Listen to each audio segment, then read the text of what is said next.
Hi hello నమస్తే, welcome to film Jalsa. So మనతో ఉన్నారు సతీష్ అడ్డాల గారు, శ్రీకాంత్ అడ్డాల గారి బ్రదర్, అండ్ ఆల్సో ఎప్పటి నుంచో మిస్ ఆంధ్రప్రదేశ్ అనే ఒక ఈవెంట్ ఆర్గనైజ్ చేస్తూ అవార్డ్స్ ఎవ్రీ ఇయర్ ఆపకుండా, ఏ సిచ్యువేషన్ ఉన్నా కూడా ఆపకుండా కంటిన్యూ చేస్తూ ఈ రోజున అవార్డ్స్ ని ఒక పొజిషన్ కి తీసుకెళ్లి మిస్ ఆంధ్రప్రదేశ్ అనేది మిస్ ఇండియాతో సమానంగా ఒక పొజిషన్ తీసుకెళ్లారు.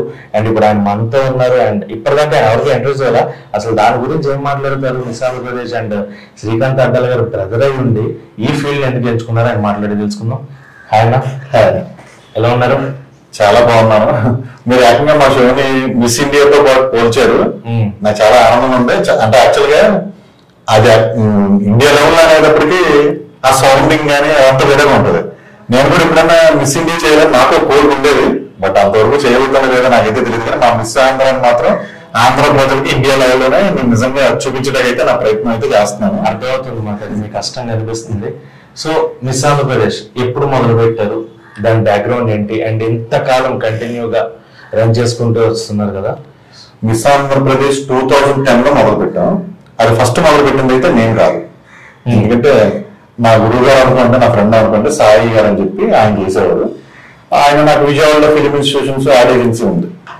ఆయన చేసే షోస్ కి ఈ ఫోటోగ్రఫీ చేయడానికి కావాలి కదా, ఫోటోగ్రఫీ పార్ట్నర్ గా నన్ను అసోసియేట్ అయిన తర్వాత నేను యాక్చువల్గా బేసిక్ గా ఫోటోగ్రాఫర్ కాబట్టి, కెమెరామ్యాన్ కాబట్టి నాకు ఈ మోడల్స్ అన్న ఏదన్నా కొంచెం అదో తెలియని అదో ఇది ఉండేది. క్రేజీగా ఉంటుంది కదా ఏదైనా మోడలింగ్ అంటే. మోడల్స్ కి ఫొటోస్ తీస్తే నాకు బాగుంటుంది కదా, నాకు ఫేమస్ కదా, నేను ఆయనతో కోఆపరేట్ అయ్యాను. అయినాక ఫోటోగ్రఫీ మీద కన్నా కూడా నేను ఆర్గనైజేషన్ మీద ఎక్కువ కాన్సన్ట్రేషన్ లేదు. అన్ఎక్స్పెక్టెడ్ గా నేను కెమెరాస్ కొంటాకి ముంబై, చెన్నైలో వెళ్తూ ఉంటాను ఎగ్జిబిషన్స్ కి. ముంబైలో వెళ్ళినప్పుడు ఒక ఫ్యాషన్ షో చూసాను. ఇలాంటి ఫ్యాషన్ షో మన సైడ్ ఎందుకు చేయరా అనేది నాకు చిన్నప్పటి నుంచి ఉండిపోయింది.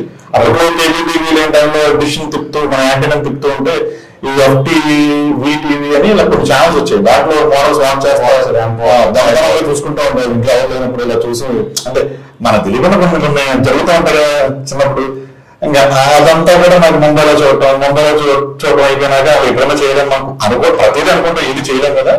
అలా అనుకున్న టైంలోనే మా ఇన్స్టిట్యూషన్ కి ఆయన అంతటా ఆయన వచ్చి ఇలా మీరు విజయవాడలో ధైర్యం చేసి ఇన్స్టిట్యూట్ మోడలింగ్ ఫిల్మ్ ఇన్స్టిట్యూట్ అని పెట్టారు, మోడలింగ్ ఇవన్నీ ఎలా ట్రైనింగ్ ఇస్తానంటే నేను మోడలింగ్ కి నేను ముంబై నుంచి బెంగళూరు నుంచి నేను ఫ్యాకల్టీస్ ని పిలిపించి నేను ట్రైనింగ్ అది ఇప్పిస్తున్నాను, యాక్టర్స్ ని తీసుకొచ్చి నేను యాక్టింగ్ ట్రైనింగ్ అది ఇప్పిస్తున్నాను. అంటే నేను అలా షోస్ చేస్తాను, వాట్ ఈస్ వాట్ నేను అది మొదలు పెడుతున్నాను, నేను చేస్తున్నాను అంటే కొలాబరేట్ అవుతారంటే ఖచ్చితంగా నాకు ఇంట్రెస్ట్ కాబట్టి అన్ని కొలాబరేట్ అయ్యి ఫోటోగ్రఫీ చేశాను. అదే సేమ్ టైం ఆర్గనైజేషన్ కూడా నేనే చేశాను. ఆయన నాకన్నా 15 years పెద్ద ఆయన స్పాన్సర్లు తీసుకురావడం ఇవన్నీ మాట్లాడటం ఆయన చూసుకుంటే మిగతాదంతా నేను చూసుకునేవాడిని.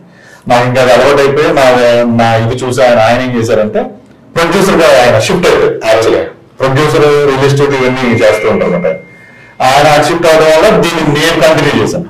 అలాగే నేను చేయాలనేది నా డ్రీమ్ ఓన్ గా. ఇంక ఇమీడియట్ గా దాని తర్వాత నుంచి ఆయనతో కొలాబరేట్ అయిపోయి ఇంకా అది అయిపోయినాక నెక్స్ట్ నుంచి నేను ఇంకా ఆయన only mess Andhra, miss Visakha, miss చేశారు కదా. నేను మోడల్ అంటూ ఫ్యాషన్ వీక్, ట్రెడిషనల్ ఐకాన్ ఇలా డిఫరెంట్ టైటిల్ తో ఆయన టైటిల్ కూడా నేను తీసుకుని కొనసాగిస్తూ వచ్చేవాడు. ఓకే, ఇంకా అదే ఇప్పటికీ కూడా జాగ్రత్తగా కొనసాగుతుంది. 2010 నుంచి సక్సెస్ఫుల్ గా 14 years. 2010 నుంచి స్టార్టింగ్ లో చాలా బాగా స్టార్ట్ చేసాం, బాగా జరిగింది. మధ్యలో కొంచెం అప్ అండ్ డౌన్ ఎవరికైనా ఉంటాయి, అంటే స్పాన్సర్ మీద బేస్ అయి చేస్తున్నాం కాబట్టి మధ్యలో కొన్ని ప్రభుత్వాలు మారటం, రియల్ ఎస్టేట్ అక్కడ లేకపోవడం, వాళ్ళు మనకు స్పాన్సర్ కొంచెం ఇవ్వకపోవడం. అంటే రియల్ ఎస్టేట్ వాళ్ళు మనకు స్పాన్సర్ ఎందుకు ఇస్తారు అనుకుంటారు, వాళ్ళు వెంచర్స్ వేస్తారు. ఏదైనా ఫ్లాట్ అమ్మారంటే, డబుల్ బెడ్రూమ్ ఫ్లాట్ అమ్మారంటే 45 to 50 lakhs ఈజీగా ఉంటుంది. వాళ్ళు బ్రోకర్ కైనా 2-3 lakhs కమిషన్ ఇస్తారు. మన షోలో 2 lakhs ఇచ్చి మన స్పాన్సర్ అయితే వాళ్ళ పబ్లిసిటీ ఉంటుంది, మీడియా అండ్ ప్రెస్ మీట్స్ లో కానీ, బ్రోచర్స్ లో కానీ, పబ్లిసిటీ విషయంలో కానీ వాళ్ళకి మనం ప్రమోషన్ ఇస్తాం. అదే సేమ్ టైం అక్కడ స్టాల్ పెట్టుకుంటారు, వాళ్ళ కాంటాక్ట్ నెంబర్స్ తీసుకుంటారు, వాళ్ళు వెంచర్ చూపిస్తారు. వాళ్ళు సరదాగా వచ్చిన 1000 మందిలో ఒక 2 ఫ్లాట్లు అమ్మగా కలిసారు. అలాగే real estate and jewellery and clothing and beauticians వీళ్ళందరికీ కూడా పబ్లిసిటీ కావాలి. ఒక బ్యూటీ పార్లర్ పబ్లిసిటీ కావాలి, అదే సేమ్ టైం జ్యువెలరీ వరకు పబ్లిసిటీ కావాలి, క్లాతింగ్ వరకు పబ్లిసిటీ కావాలి. ఈ పబ్లిసిటీ అంతా నా షో ద్వారా బాగా అయ్యేదండి. ఇప్పుడంటే ఇన్ఫ్లుయెన్సర్స్ వచ్చారు, వాళ్ళు వెళ్తున్నారు, రీల్స్ తీసి పడుతున్నారు. కానీ నేను స్టార్ట్ చేసిన టైంలో నేనే వాళ్ళకి పబ్లిసిటీ పార్ట్నర్ లాగా మేము వాళ్ళతో కొలాబరేట్ చక్కగా చేసేవాళ్ళం. ఇంకా అలా ఇంకా కొంచెం మనకి ఫైనాన్షియల్ గా మనకి స్పాన్సర్లు తగ్గినా కూడా మనకున్న సర్కిల్ ని నోవోటల్ ఉంది, నోవోటల్ అఖిల్ గారు నా ఫ్రెండ్, ఆయన CEO. ఆయన ఏంటంటే జిఎం అన్నమాట, అఖిల్ గారు నోవోటల్ జిఎం. ఆయన మనతో మాట్లాడినప్పుడు మీరు ఇలా చాలా ఇయర్స్ కంటిన్యూషన్ చేస్తున్నారు, మీలాంటి వాళ్ళు ఎక్కడ మీరు తగ్గకూడదు, మీరు ఎప్పటికీ ఎదుగుతూ ఉండాలి, బాగా చేస్తూ ఉండాలి కానీ మీరు తగ్గకూడదని అని చెప్పి, మీరు సినిమాల్లో ఉంటూ కూడా అసోసియేట్ డైరెక్టర్ గా చెప్పి శ్రీకాంత్ అడ్డాల గారి దగ్గర ఉంటూ మీరు మంచి పేరు కూడా మీరు మీ ఖర్చుతో మీరు ఇలా చేస్తున్నప్పుడు మేము మాత్రం హెల్ప్ చేయాలని చెప్పి కమర్షియల్ గా కాకుండా మరి అలాగే ఫ్రీగా కాకుండా మనకు 4 lakhs 5 lakhs అయ్యేదాన్ని దాంట్లో 50% తగ్గించవటం, అలా అన్ని రకాలుగా ఆయన హెల్ప్ చేశారు. లాస్ట్ టైం కూడా మనం హైత్ లో చేసాం, కార్తీక్ అని ఉంటారు ఆయన ఓనర్, ఆయన ఫ్రెండే నాకు. ఆయన కూడా అయ్యే డైరెక్టర్ మీరు చేసుకోండి, దాని మీద కమర్షియల్ గా నాకు వద్దు, మీకు నేను సపోర్ట్ చేస్తానని చెప్పి హాస్పిటాలిటీ పార్ట్నర్ గా అదే అది కూడా అంతే 4 lakhs మొత్తం ప్యాకేజ్, దాంట్లో మనకి ఒక హాఫ్ అమౌంట్ కి మనకి చేయటం. ఇలా ఏంటంటే మనకి స్పాన్సర్ ఉన్నా లేకపోయినా నేను ఈ రోజు వరకు నిలబడి ఈ 40 shows దాకా చేశానంటే అది చాలా పెద్ద విషయం. నిజం చెప్పాలంటే చేసినట్టు తెలుస్తుంది బాధ అంతా. ఇలా సపోర్ట్ వాళ్ళు మన ప్రతిదీ రెడ్యూస్ అవుతూ ఉంటుంది అమౌంట్ స్పాన్సర్ ఉన్నా లేకపోయినా. నేను స్టార్టింగ్ అంతా దాదాపు ఒక 7 years 6 years వరకు నేను ఎలాంటి ఎంట్రీ ఫీజులు కానీ అలాంటి ఏమి తీసుకోలేదు, గ్రూమింగ్ ఫీజులు తీసుకోలేదు, ఏమీ తీసుకోలేదు. స్పాన్సర్ కూడా బాగుండేది. కోరుకోని నాకు పరిస్థితి బాగున్నప్పుడు మరీ ఫీజులు చేస్తే ఏంటంటే ప్రతి ఊళ్ళో వచ్చేస్తున్నారు. ఇప్పుడు అంటే మోడలింగ్ అంటే ఏంటి తెలియకపోయినా, అసలు దానివల్ల యూజ్ ఏంటో తెలియకపోయినా వాళ్ళు ప్రతి వాళ్ళు వచ్చి ఆడిషన్ పెడితే మీరు పెట్టిన వెన్యూ ఆడిషన్స్ ప్లేస్ కూడా సరిపోగా బయట వరకు క్యూ ఉంది, అట్లీస్ట్ వాళ్ళ అప్లికేషన్స్ జిరాక్స్ తీయడం కూడా సరిపోయేది, అంతమంది వచ్చారు. ఇది ఇలా కాదు, దీన్ని ఫిల్టర్ చేయాలంటే మినిమం ఫీజు పెట్టాలని చెప్పి ఆ రోజు 500 ఎంట్రీ ఫీజు అని 1000 ఎంట్రీ ఫీజు అని ఏదో పెట్టి, అంటే అప్పుడు ఏంటంటే 500 కానీ 20 కానీ ఊరికినే పోగొట్టడానికి ఎవరు ఇష్టపడరు కదా. ఫ్రీ అనేటప్పుడు ఏంటంటే సరదాగా వెళ్ళిపోవచ్చు వచ్చేస్తారు ఫ్రీ అనేటప్పటికి. ఎప్పుడైతే మనం క్వార్టర్ ఏదో ఒక ఎంట్రీ ఫీజు పెట్టినప్పుడు ఏంటంటే అప్పుడు మేము అనుకున్నది సక్సెస్ అయ్యాం. దాని ఇంట్రెస్ట్ ఉన్నవాళ్ళు, అదంతా ప్యాషన్ ఉన్నవాళ్ళు, ఏదో సాధించాలనుకున్న వాళ్ళు మాత్రం వచ్చారు. అప్పటికి మనం ఫీజు అనేది అంటే ఫీజు పెట్టకూడదనే నా ధ్యేయం, కానీ తప్పట్లేదు, కొన్ని పరిస్థితులు మనం సపోర్ట్ చేయలేదు తప్పదు. ఆఫీస్ లో ఎంత వస్తాయండి, వాళ్ళకి 5 days మనం 6 days మనం గ్రూపింగ్ ఇస్తాం.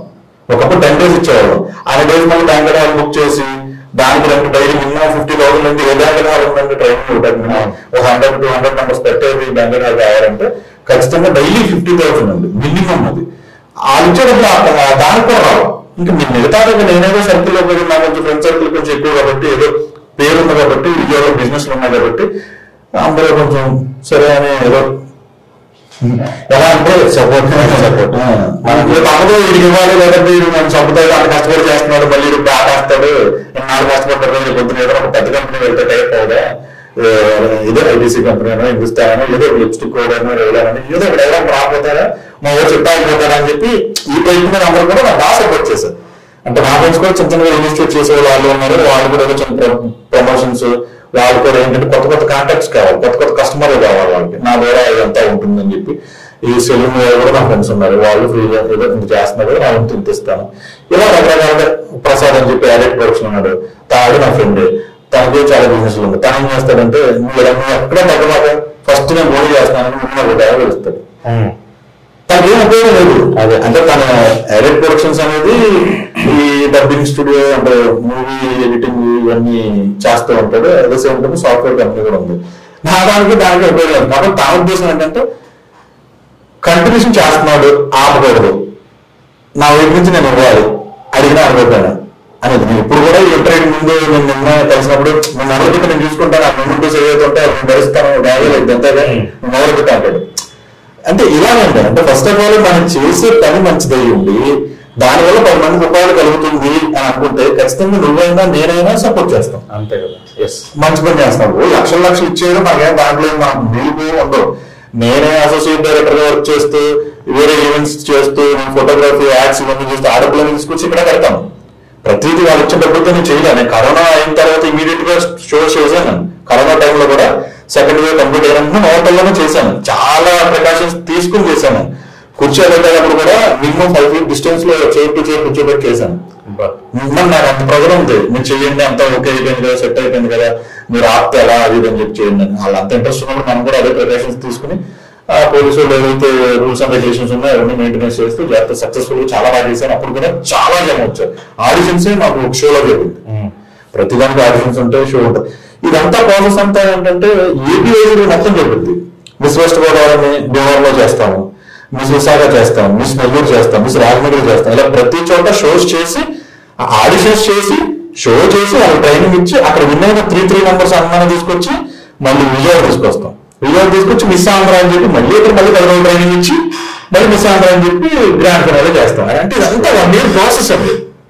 ఒకప్పుడు ఏంటంటే ఇదే పనిగా పెట్టుకుని చేసేవాళ్ళం. 2 months గ్యాప్ లో ఒక సిటీ ఇలా చేసుకుంటాం.